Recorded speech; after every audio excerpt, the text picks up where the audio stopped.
Colin biz online install my message.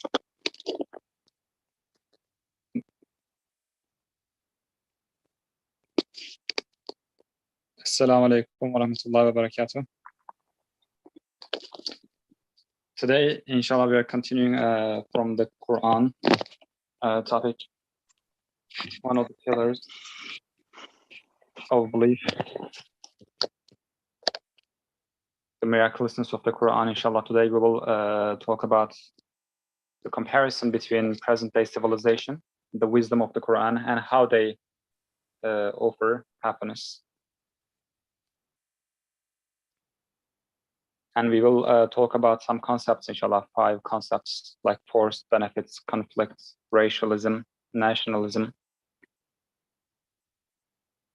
Inshallah, I will read these paragraphs, inshallah, then we can start talking and explaining, inshallah.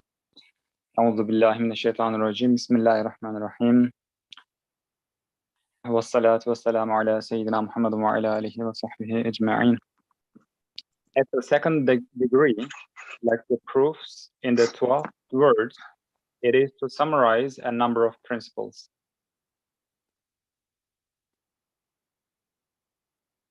By reason of its philosophy, present-day civilization accepts force as the point of support in the life of society.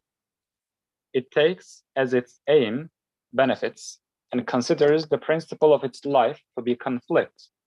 It considers the bond between communities to be racialism and negative nationalism.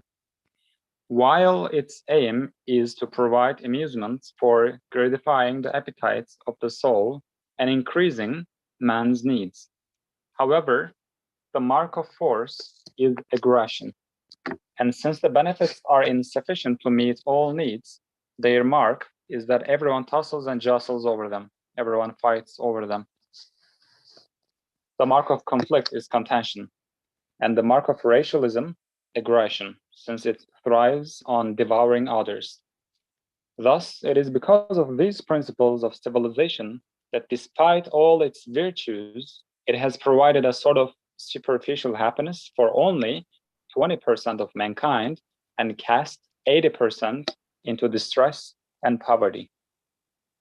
The wisdom of the Quran, however, takes as its point of support truth instead of force, and in place of benefits has virtue and God's pleasure as its aims. It considers the principle of mutual assistance to be fundamental in life rather than conflict. In the ties between communities, it accepts the bonds of religion, class, and country in place of racialism and nationalism. Its aims are to place a barrier before the illicit assaults of the soul's base appetites and to urge the spirit to sublime matters, to satisfy man's elevated emotions and encourage him towards the human perfections. And as for the truth, its mark is conquered. The mark of virtue is mutual support, and the mark of mutual assistance, hastening to help one another. The mark of religion is brotherhood and attraction. And the result of reining in and tethering the evil commanding soul and leaving the spirit free and urging it towards perfection is happening in this world and the next. Thus, despite the virtues present-day civilization has acquired from the guidance of the Quran in particular, from the preceding revealed religions in point of fact, it has suffered defeat before the Quran.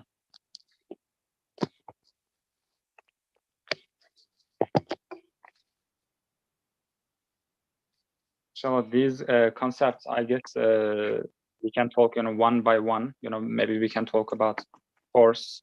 The present-day civilization accepts force as the point of support in the life of society, and the mark of force is aggression. And then we can talk about maybe, what Quran offers instead of force. Truth. The Quran offers truth as its point of support. And as for the truth, its mark is conquered. Inshallah. Colin hocam, any comments? Assalamu alaikum.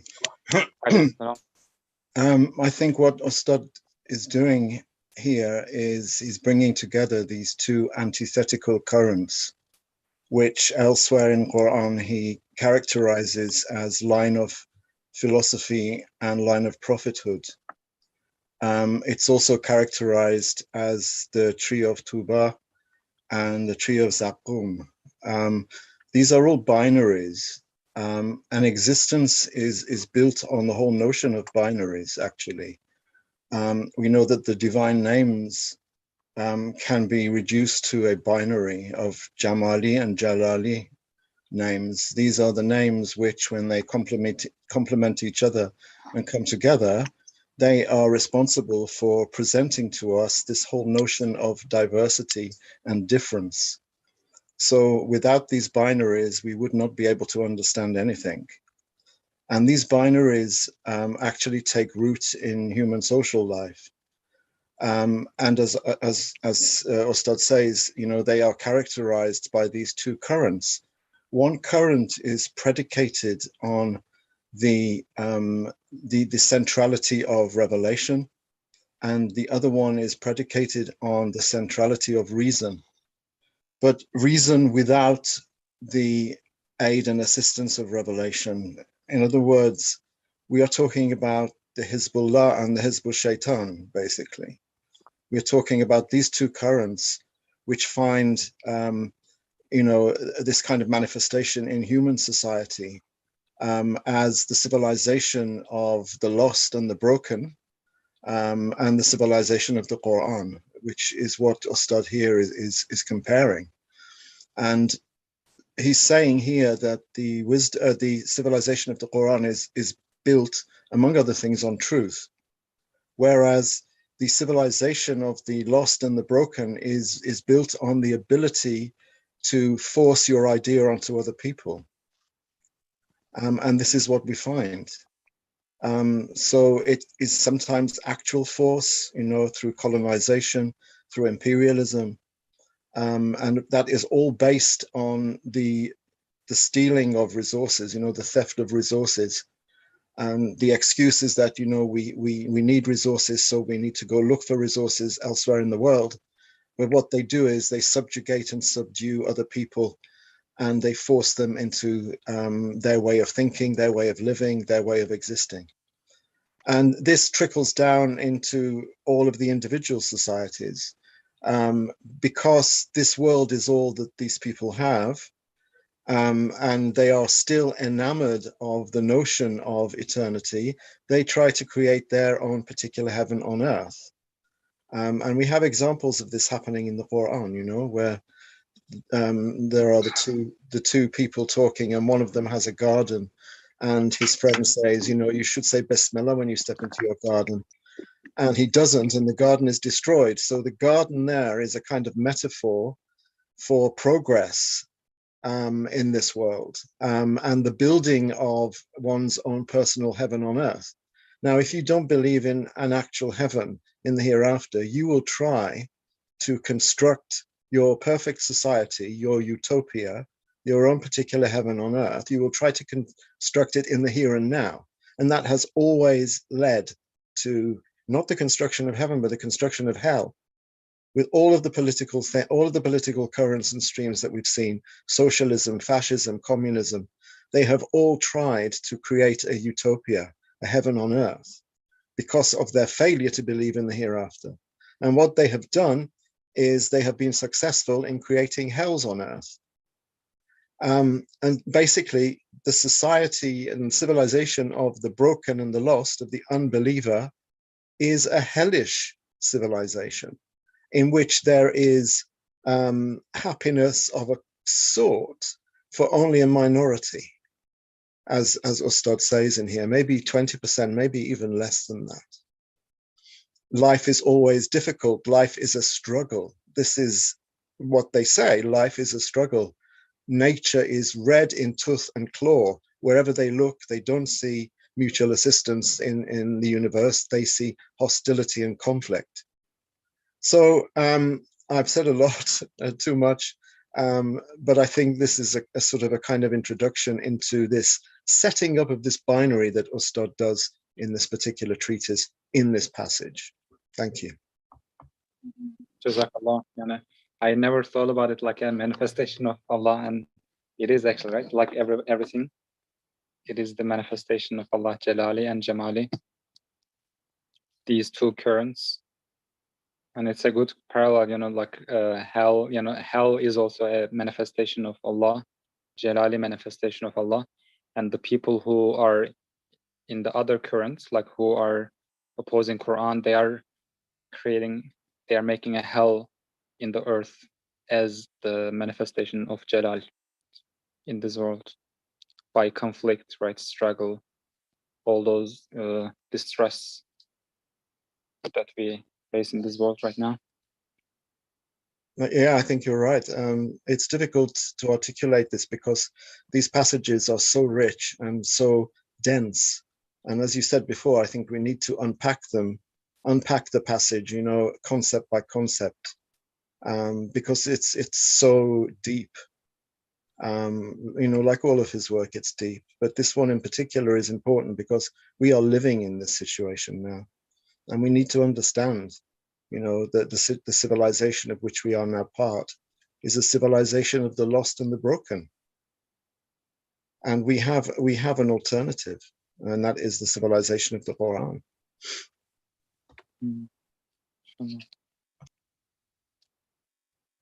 And this one, inshallah, and after this session, inshallah, I hope we can apply it in our lives too, in our families, right, in our house, with the people that we work every day, inshallah.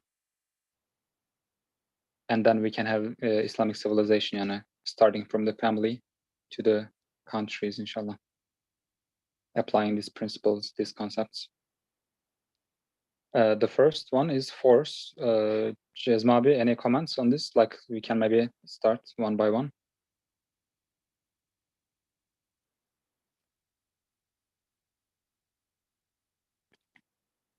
Jezmabi, can you hear me? You can hear me right now, right? Yeah. Assalamu alaikum. As Colin Hojam, I was thinking to connect this matter as a whole with the 30th word, the ana, the ego, or we can call it as self-identity. So Allah subhanahu wa ta'ala has, from the beginning of the Adam alayhi salam, the creation of the Adam alayhi salam, so in the world of humanity, so these two currents, the current of revelation with prophets and the philosophy who are taking as the intellect as basis without connecting with revelation. So coming up to this time, and their qualities, as defined here very beautifully in the Risale-i Nur. Yeah, this matter is a comprehensive summary. In fact, here very briefly explained, and it is very widely explored in the Risale-i Nur tafsir. And force, when we look at the 30th word of the Sayyid Nursi's interpretation of ana, the ego, so he's taking this as two faces having ana, and it is the ana when it is depending on itself, falsely assuming as if it is having power, as if it is having a quality, supposing itself a real master. It's in its sphere having authority and disposal. So it is considering itself as powerful and using it, unfortunately, in a wrong way, opposite to its aim.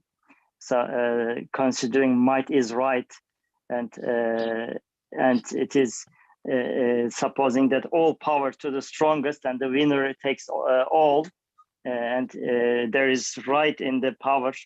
It's supposing. And based on this notion, this norm, unfortunately nurtured the tyrannical people, encouraged despots, and urged oppressors. So they even claimed divinity because of a misconception of power, as we are calling this hunger for power. The humanity, Allah subhanahu wa ta'ala has created us as weak, very weak and very needy, so that we can find Him with our neediness, with our powerlessness. But the philosophy, unfortunately, used the qualities of ana given by Allah in a wrong direction, just opposite to its aim of given, the purpose of its being given. So I understand that this topic is in the Risale is widely studied, so that we can find our Creator with all these qualities, but in a wrong direction. It is used. The power is used in a harmful, destructive way. Yes. Thank you. So I thank you for connecting it to the ana, power. When we think that we have the power, force, right? Might is right, then the ego is nurtured from that. And what I saw given in Islamic history, the Khalifas, the successors of our Prophet, and like they were the emperors at the time of Islamic countries, and even them, they were equal at the courts, right? I mean, they had the might, they had the power, but since they did not see it from themselves, right? Since it is given and it doesn't belong to them, they were equal at the courts.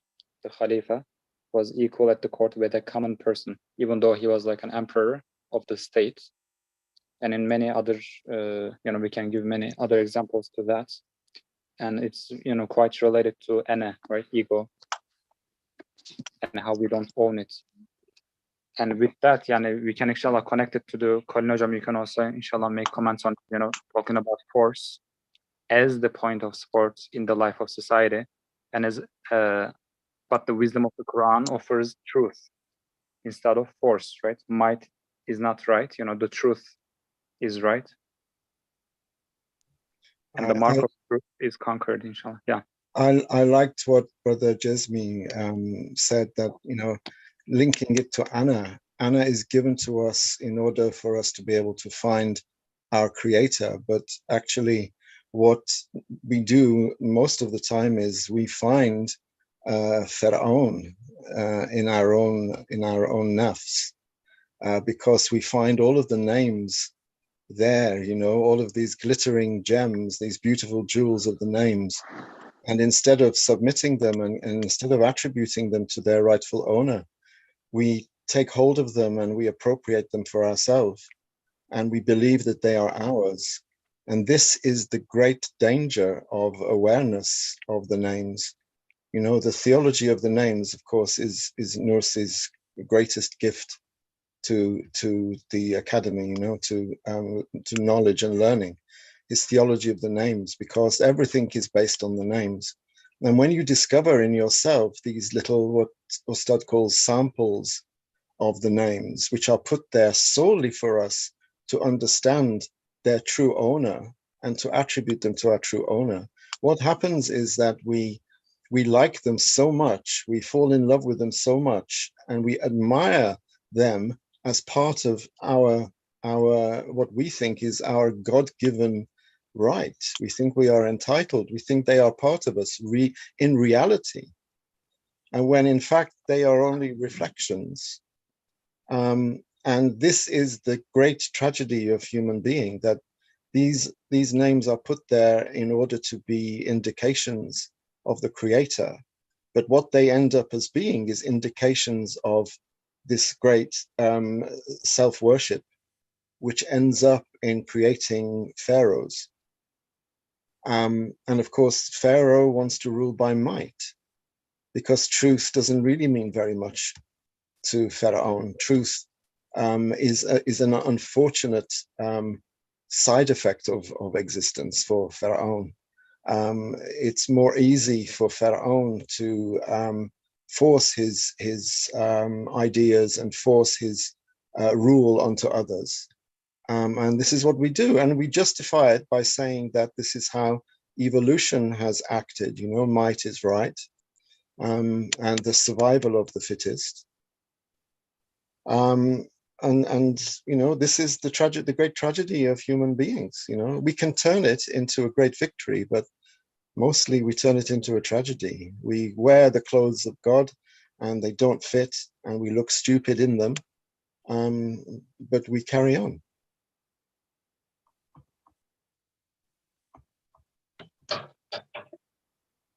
Resembling God, right? This is the philosophy.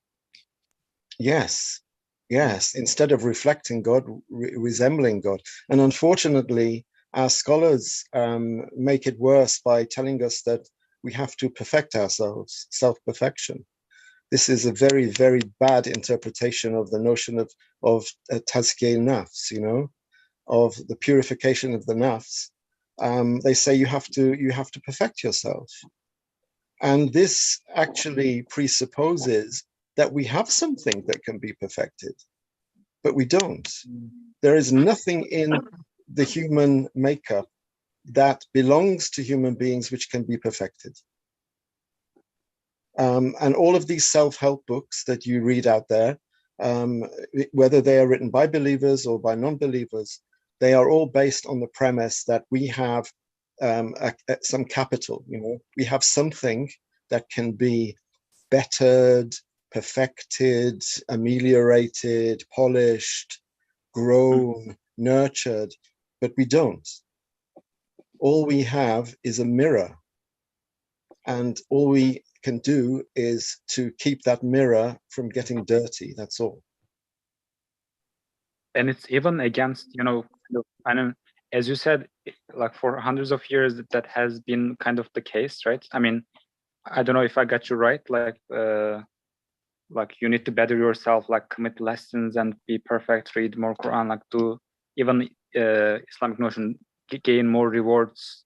Mm-hmm. And with that, you know, even spiritually developing ourselves is kind of against ikhlas, right? Yeah, did I get you right? We cannot better what we have. For example, to become more patient. We don't have patience. So how can you work on your patience? We are created in impatience, and all we can do is to not be impatient. So it's a kind of a negative thing. We can't actually polish what we don't have. So if you want to become more patient, you have to work on your impatience. I know it sounds as though I'm saying that we're saying exactly the same thing, but we have to move away from this idea that we actually have capital. We don't. It's like when you look in a mirror, if the mirror says, if the mirror were to say, I actually have someone in me who is looking out, you would realize how stupid that is. The only thing that a mirror has is an image. And therefore we have to understand that we are exactly the same. What we have is a reflection. It's not an actual thing. They are not actual things. So when we talk about God's names and attributes, we're talking about the reflections of those things. And the only thing we can do is try to keep our mirror as clean as possible so that whatever is reflected in it can be seen and understood by others. And that is the secret of civilization. Civilization means everyone coming together and trying not to dirty their mirror. And in that trajectory lies the whole Quranic civilization. So, Colin Hocam, so we can maybe remember regarding this point, the real perfection that for human beings So this is also an explanation, the definition of ubudiyya, being the servant of Allah. So it is seeing our faults, impotence, being aware of our impotence, our poverty. We are endlessly poor, and in the divine court, in the court of Allah, prostrating in love and wonderment, so before His lordly perfection.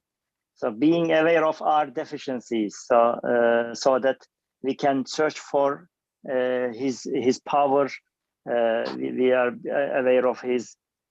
We can be aware of His endless power and His endless mercy and endless beauties through our deficiencies. So this is, I think, the most important part of our perfecting our qualities. Allah subhanahu wa ta'ala has shown us as the highest degree, being the servant of Allah. So being aware of our deficiencies and sticking to the to His power with our deficient qualities, to His mercy. Yes, absolutely. And allowing the names to be reflected properly, not covering up the names. Kafara has a very nice parallel in English. Cover. It uses almost the same consonants. We have kafara in Arabic, and in English kavara, and it means exactly the same thing. We have to try not to cover those names which are being reflected on us. We can't add to anything. We can't polish anything because we don't have it. All we can do is keep the mirror as clean as we possibly can, and not dirty it with minor acts of shirk, which we often do. MashaAllah. So when we perfect ourselves, when we better ourselves, we actually clean the mirror and allow the perfection of Allah to reflect upon us more, right? I mean, nothing from. Yeah, I mean, through being on the way of the wasat way, not ifrat, not tafrit. Again, this is very important in these different powers that we have. The power of the intellect, the power of attraction, power of repulsion, which Ustad talks about so eloquently in Isharatul Ijaz, as well as other places. If we are in the wasat way, that equals justice. And justice simply means things being in their rightful place. So when you are in your intellectual life or in the other spheres of our existence, the other powers that we exercise, if you are in the middle way, neither ifrat nor tafrit, neither excess nor deficiency, then that is justice. And then the Quranic civilization will grow organically. And here, inshallah, I'm talking about power. We don't have power. It's all the reflection of Allah. We have like zero power, right? From that aspect. There's a question in the chat. I'm reading the question. I'm personally concerned over man's perceived power over women, and how I, as a woman, should understand this relation to ayah in the Quran, in which we are perhaps told men have a degree over women. I say perhaps because I recognize society, Muslim and non-Muslim, are constantly attacking me, telling me that I'm inferior as a woman in my religion. Would you please reflect on this in relation to what we are discussing? This is a huge subject, and it's a bit of a digression here, but it may be something we can discuss elsewhere. A woman is not inferior in religion. I don't understand how on earth anyone can come to that conclusion, because the hadith upon which that is based, the reasoning is circular and it's meaningless. To say that a woman is deficient in religion because she doesn't pray when she is menstruating is a circular argument. She doesn't pray when she's menstruating because she's been told not to. And that doesn't reflect deficiency in religion. I mean, it's a ridiculous notion. As for men having a degree above women, yes, but women also in many aspects have degrees above men, and the Quran also reflects that. There is one way in which men have a degree above women, and that is men are exhorted to protect women, not because they can't protect themselves, but because they are so precious. They are the receptacles in which new creations are made. You know, they have a relationship with Rahma, which men don't have.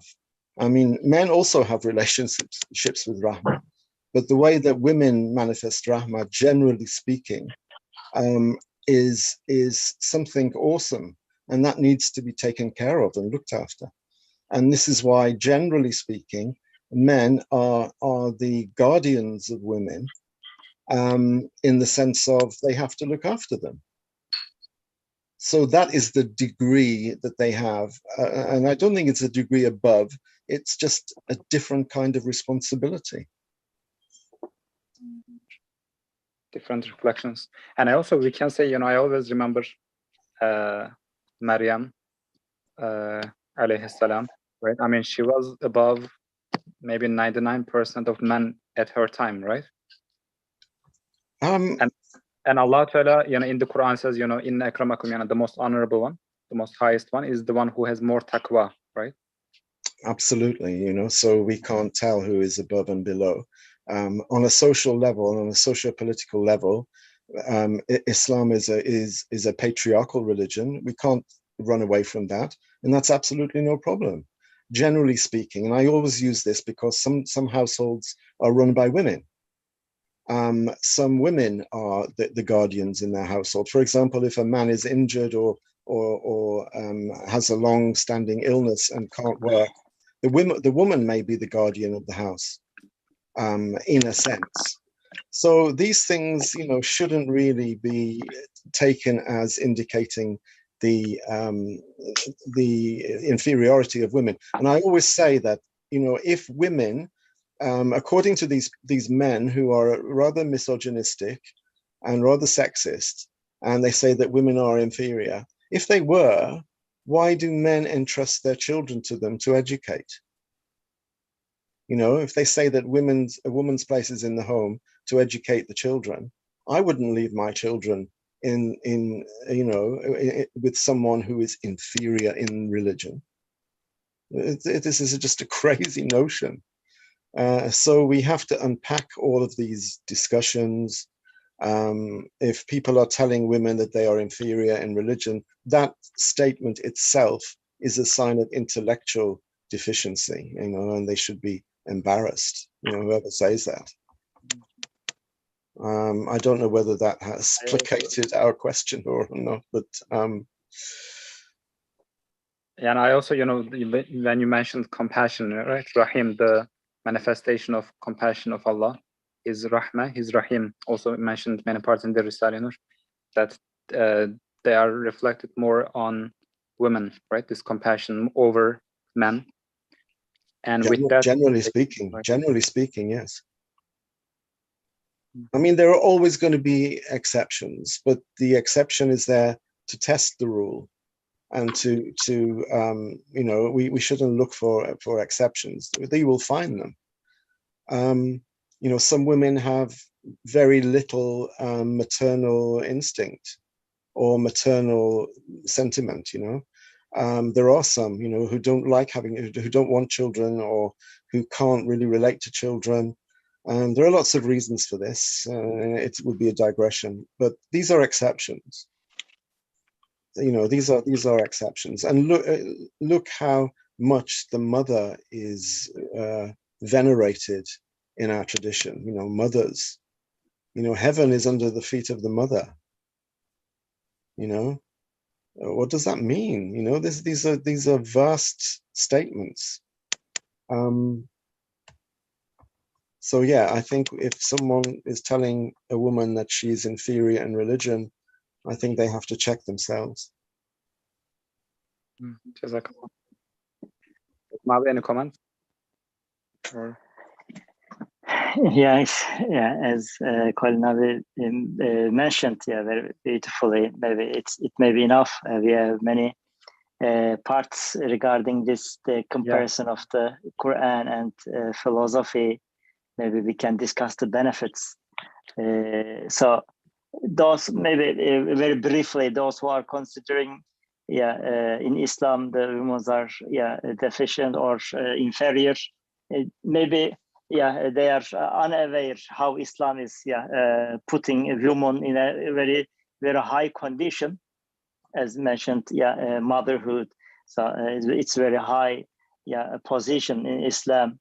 Allah subhanahu wa ta'ala has mentioned in the Quran, very beautifully also. So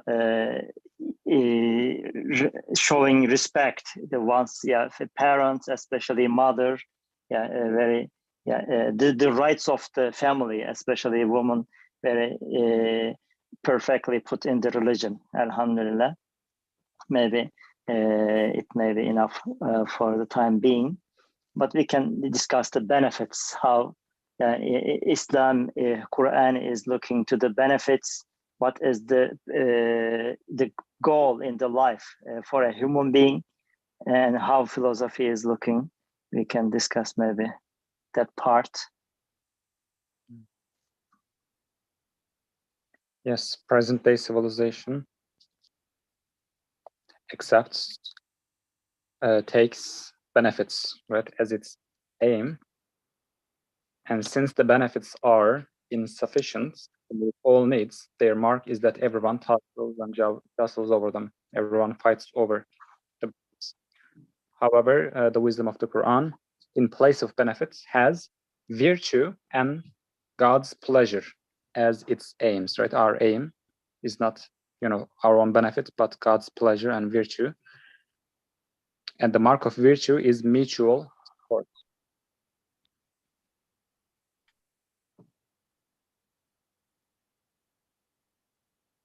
Here, Jazmabi, any comments on this?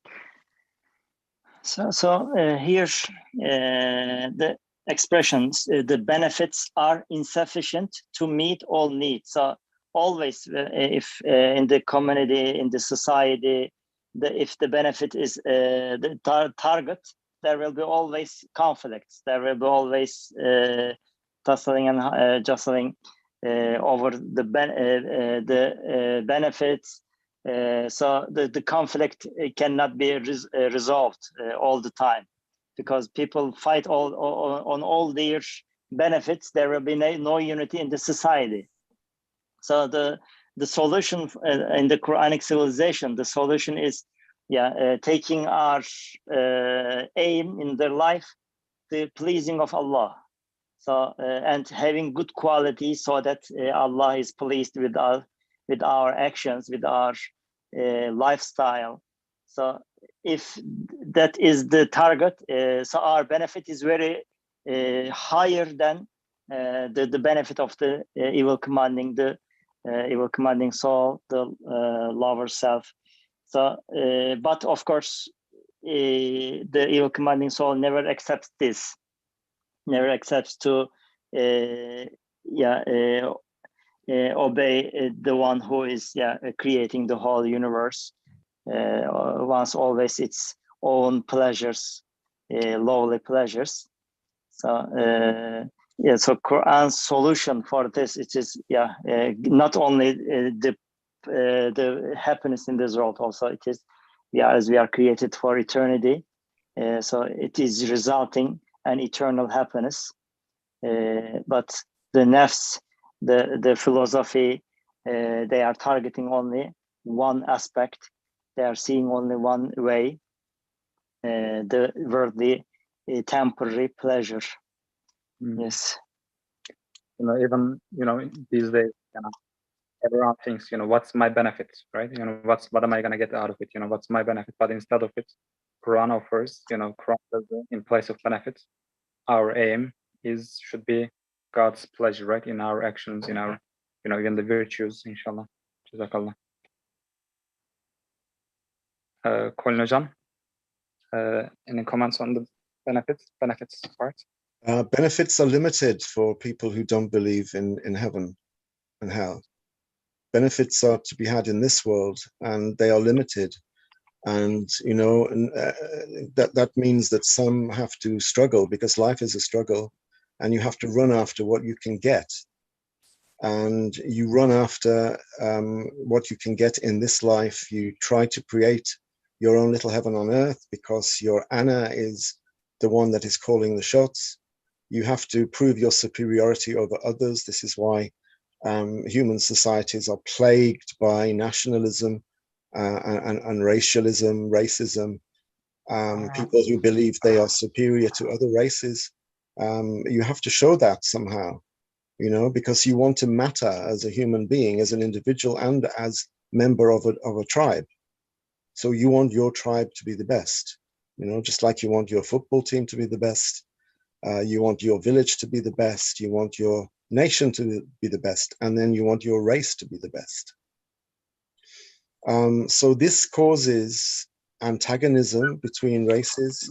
It causes conflict, and it causes discord. And this is how society functions. The Darwinian social Darwinism, might is right, survival of the fittest.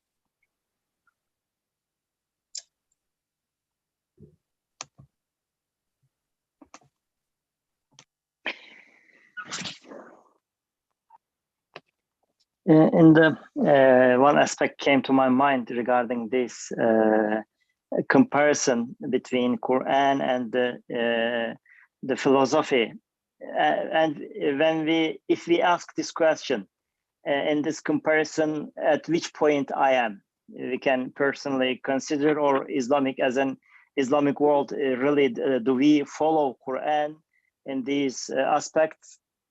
Regarding this point, it came to my mind the 6 illnesses that Sayyid Nursi expressed in the Damascus sermon. For example, he is saying that the conditions of the present time in these lands, I have learned a lesson in the school of mankind's social life, and I have realized that what has allowed foreigners, Europeans, to fly towards the future on progress, while it arrested us, kept us in respect of material development in the Middle Ages. So these 6 dire sicknesses, maybe I will mention one of them, or many of them are connected with this topic. For example, he is mentioning at the 6th one, restricting endeavor to what is personally beneficial. So this is the 6th illness. Sayyid Nursi, he's seeing that the Islamic world, the Muslims, especially as an individual, they are restricting themselves, their endeavor to their own benefits, so that they do not consider the benefit of Islamic community. They are only interested in their own lives, without thinking how Islamic world will flourish, will grow. So they do not think of it, so that we are backwarded due to thinking only our own selves. So we can consider at this point, we can consider ourselves, maybe we are in the philosophy side in that respect. So maybe one by one we can consider, for example, in the 5th illness, Sayyid Nursi is mentioning despotism. And it is there are different kinds of despotism. For example, supposing oneself more knowledgeable than the others, this is also a kind of despotism, for example. So maybe in that respect, we are also not at the side of Quran. We are at the side of philosophy, which is not following the revelation. Yes, it came to my mind. Yes, thank you.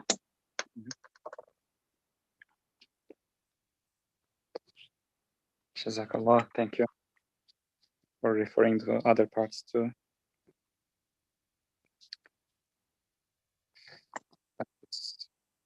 Struggling on limited benefits. Their mark is that everyone fights over them.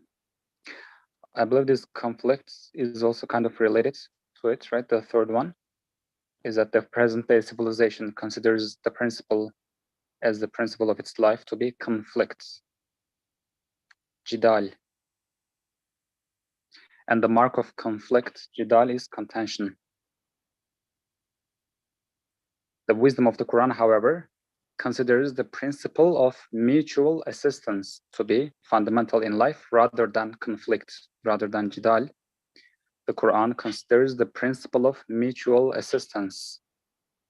And the mark of mutual assistance is that everyone hastens to help one another.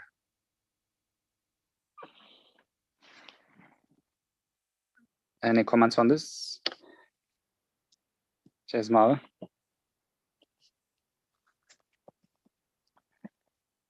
So Islam, in every part tries to unite the communities, the individuals around the pleasing of Allah subhanahu wa ta'ala. So he is, as defined in the Quran, Allah subhanahu wa ta'ala is defining in Surah Al-Hujurat, إِنَّمَا الْمُؤْمِنُونَ إِخْوَةٌ. So all the believers are brothers, sisters. So they are united with the as we mentioned, bonds of Esma Ilahiyya. So we are united with bonds of religion. So we are Allah subhanahu wa ta'ala is commanding us to be one under the notion of Islam, under the notion of Iman.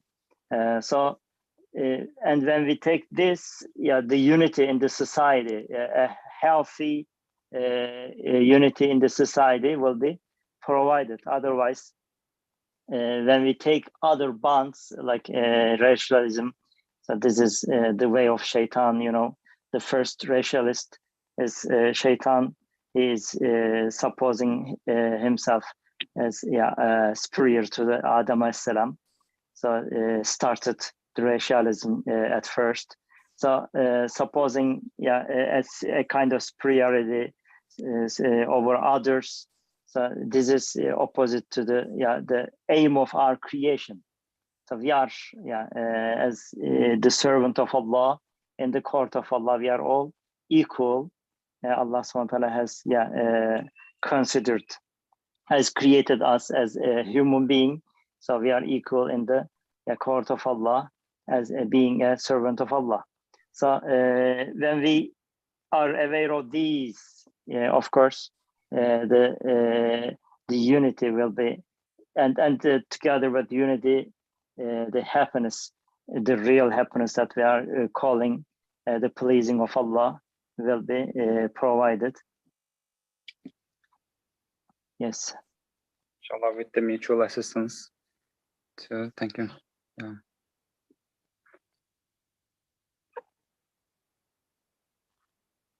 The principle of mutual assistance and the bonds of religion, class, and country in place of racialism and nationalism.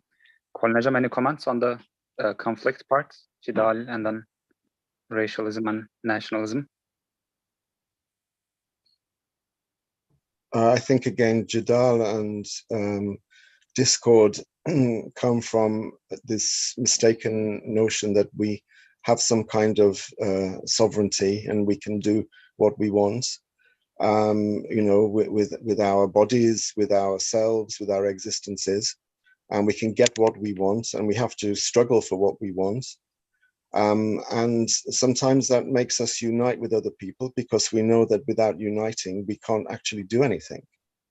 As Muslims, sometimes we are a bit loath to unite with others because we think, well, we trust in Allah, Allah is behind me. And that, in a sense, almost militates against our need to unite. But in actual fact, we have to realize that we are Jahul and Zalum, and coming together to unite is a kind of communal admission of our weakness and impotence. It's a reflection of our inability, and this is why it is so loved by Allah. It is a ijtimai, it is a social faith. This is why praying in congregation is 7 or 17 or 70 times better than praying alone, because it is a kind of communal admission of our ajz, of our impotence. And we come together in order to show that we need Allah. The people who are, you know, as I say, lost and broken, they come together because they think that, you know, adding to your own force, you know, you will be stronger as a group. And they sincerely come together, and they are often very, very successful. As we see, worldly or disbelieving people are often very, very successful because they believe that they have power, but it's, you know, it's limited. But if they come together, they believe their power will be increased. We don't believe this. We have no power. We know that we have no power. And even if 1,000 of us come together, we still won't be more powerful than just one individual. But because that is a kind of dua, Allah answers that dua by manifesting his power through our unity when we unite for the right reason. Sorry, I seem to have strayed off from the question. What was the original question? On the jidal, actually. Yes, jidal. Yeah. Yes. The jidal comes because of this notion that the resources are limited, and that there are many, many people competing for the same thing. Whereas in Islam, really, the only competition that we have is a very positive kind of competition, which is really encouraging others by example.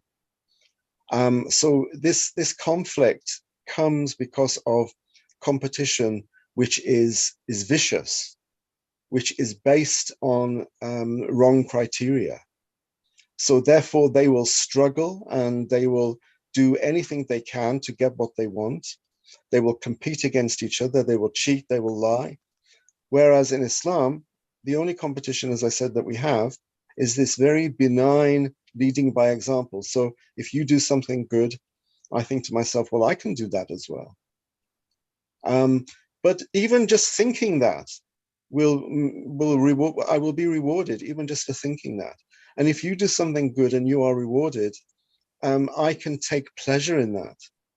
This is what, you know, believers should be doing, not being jealous, not being envious, and not competing in a hostile way. So there is no reason for there to be discord between believers, because first of all, resources are not limited. Spiritual resources are endless. And the rewards of heaven, you know, are not capped in any way. They are endless. So we don't need to fight over resources in that sense. So there's no need for discord.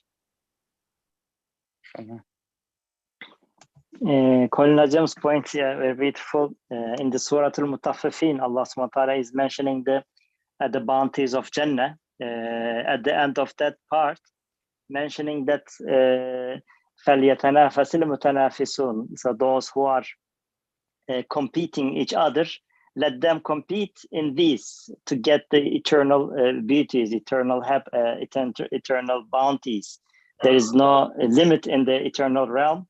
So having competition in for the eternal realm, so there is no end. So there is no also conflict for that, because Allah subhanahu wa ta'ala's treasures are endless. Allah subhanahu wa ta'ala is encouraging us to compete for the of course it will be gained through the pleasing of Allah. So competing for beauties of eternal life. This is the Allah subhanahu wa ta'ala is encouraging us. And it's a benign competition, you know. It's a beautiful competition. I see you doing something and I think, well, that's such a wonderful thing. I wonder whether I could do this. You know, maybe it could be done like this. And then I try, and then maybe I do something that is even more amenable, you know, to success. And then maybe you build on that. And this is how Muslim civilization grew, you know, and all of these achievements in technology and learning and science and literature, people were looking at each other and people were saying, well, you know, why shouldn't I do that? You know, for the sake of Allah, for Allah's pleasure, and learning from each other and being inspired by each other is the best kind of competition. It's not cutthroat, you know. It's not cutthroat dog eat dog competition. And in the Hayat Dunya, it is dog eat dog. People are ready, you know, they say not to stab him in the back, but they stab in the front even, you know. They are openly full of enmity for people, and they show it quite openly. And it's a real cutthroat dog eat dog competition, and it's terrible.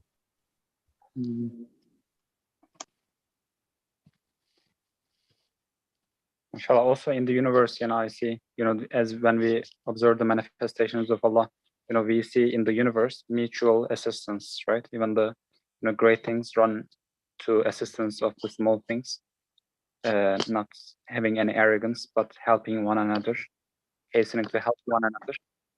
May Allah allow us to achieve that in our daily lives too, inshallah, in our communities. Inshallah. And also, you know, we talked about, you know, the society communal way, but in the last, inshallah, we have a few minutes left. But the present day civilization, its aim is to provide amusements for gratifying the appetites of the soul and increasing man's needs. This is amazing. This is amazing, don't you think? You know, increasing human needs. These are engineered needs. I think we need to talk about this next week. It's a huge thing that he's saying here. Amazing. Also next week we will talk about zakat and riba interest. Inshallah, yeah, we can. Inshallah, as you said, it's a huge topic, and also what Quran offers is also. Inshallah, we should also talk about that. We live in a time where everything is geared towards entertainment. Even information, when they give information, they do it in an entertaining way to keep people distracted. You know, advertising and programs on TV. The television itself is a kind of anesthetic provider. It provides anesthetic to numb the senses against the terrible realization that after this life there is nothing, because this is what people believe. And this is such a terrifying prospect that the senses have to be numbed and held in a state of perpetual inebriation, perpetual drunkenness, and in a drugged state. And Ustad really lifts the lid on this issue, you know, very beautifully. And the way he says increasing the need, you know, most of the needs that we have now are engineered. You know, they're created. They're not actual needs. They're not real needs. So he was very, very, his foresight was amazing. You know, he's very prescient over the, you know, this society of have more and have more and have more, you know, consumer society. It wasn't that obvious when Ustad was writing, but yet he still highlights it. It's amazing. The expression also, it's very important. It's a very remarkable Said Nursi. He's, while explaining the harms of the civilization, the harms of the philosophy, separated itself from the revelation. So it is leading to misguidance, atheism, swamp of nature, the cause of vice and dissipation, heedlessness, misguidance, because it is with its spellbinding wonders. So this is very interesting expression, spellbinding wonders, opposing the Quran's miraculous truth. So all the technological advances unfortunately became a tool for the numbing our abilities, senses, feelings, used in a opposite way, in a wrong way, in a harmful way. Unfortunately, yes. Yeah, it would be interesting to look at that at greater depth, actually. I will, inshallah, take notes. Please, inshallah, we will talk about it next. inshallah. And make inshallah dua on this. Inshallah, truth, God's pleasure, and we talked dua, inshallah. Brother Jasmi will make dua, inshallah.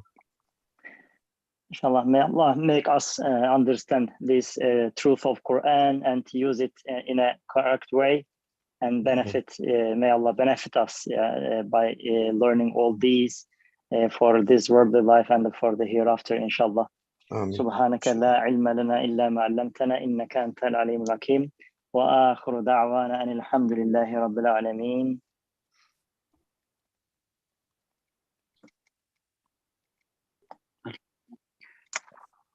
Thank you, inshallah. See you next week. Thank you very much. Assalamu alaikum. Alaikum salam. Salam.